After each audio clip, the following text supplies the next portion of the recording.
Hello players, Orfaniel here, beloved head admin and all-round ultra-handsome guy.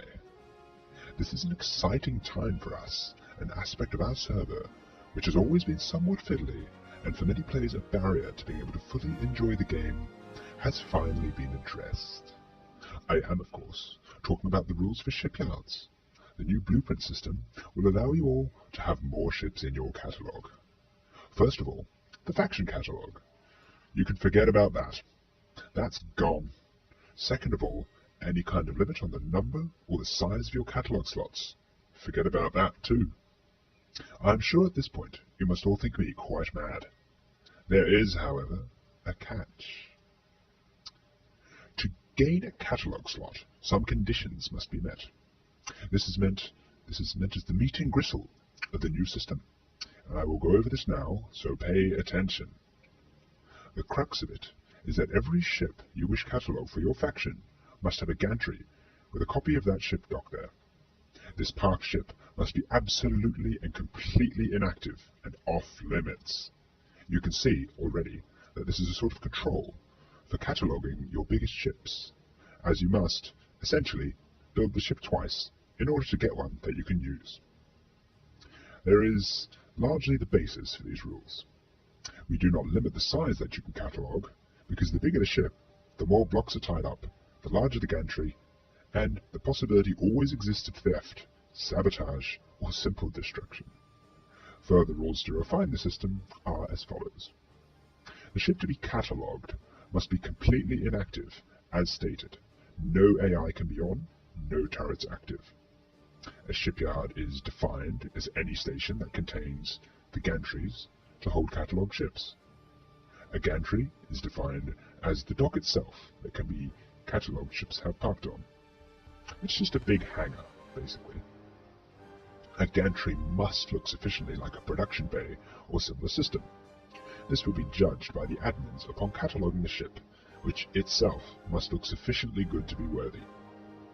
Ships to be catalogued and shipyard stations are under much more stringent quality control than the freely built vessels and stations.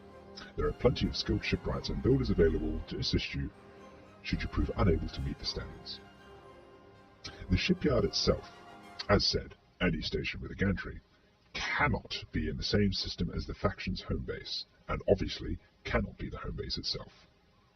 Shipyards are further limited in that there can only be 3 lightweight ships catalogued there, 2 medium-weight ships, and 1 heavyweight per shipyard. Capital ships require their own shipyard with no other gantries present, except for the one containing the capital ship. Once a ship is catalogued, it can be removed by an admin to free up the gantry. This will destroy the ship. This is to prevent the temptation of taking a ship out, uncataloguing it, and then using it for a few days for a battle or a siege, and then putting it back into the catalogue. So be sure you want to catalogue something before you commit. Enemies, however, will be able to steal the ship as normal.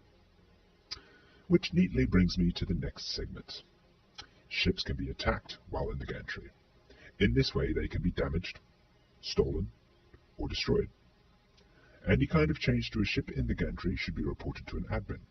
If none are available, you can post a message here in the thread, and we will see to it that things are updated as soon as possible. For example, if your enemy has a particularly effective cruiser that they are using to harass you, you can scout out the shipyard that it is kept in, and contrive to steal it. In so doing, you could put it in your own shipyard, and use their own technology against them. Alternatively, you could take the whole shipyard and gain command of everything kept there. What a coup that would be.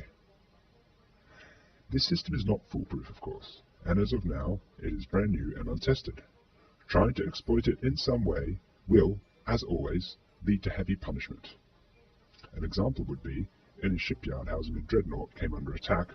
Desperate, the defenders could undock the dreadnought there and use it to fend off the attackers, then put it back before the admins could notice. Of course, this is a poor example, because the attackers would cry foul.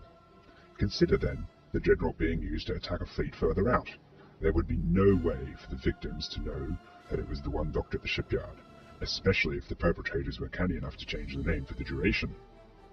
If we administrators caught wind of what happened in the above scenario, we could only assume that the people who did this have been doing it and breaking the rules regularly, and that we are only just hearing about it now, and that they would probably have all of their shipyards removed and denied any further catalogue slots for a month.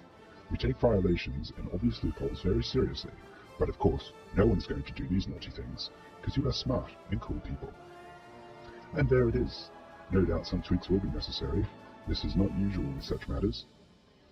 This should give you all viable targets to fight over, and more easily accessible pool of ships with which to do the fighting. Please remember that we're all here to have fun, and to apply logic and common sense in all situations, and that this is a roleplay server foremost. May Krylon's machinations ever favour you.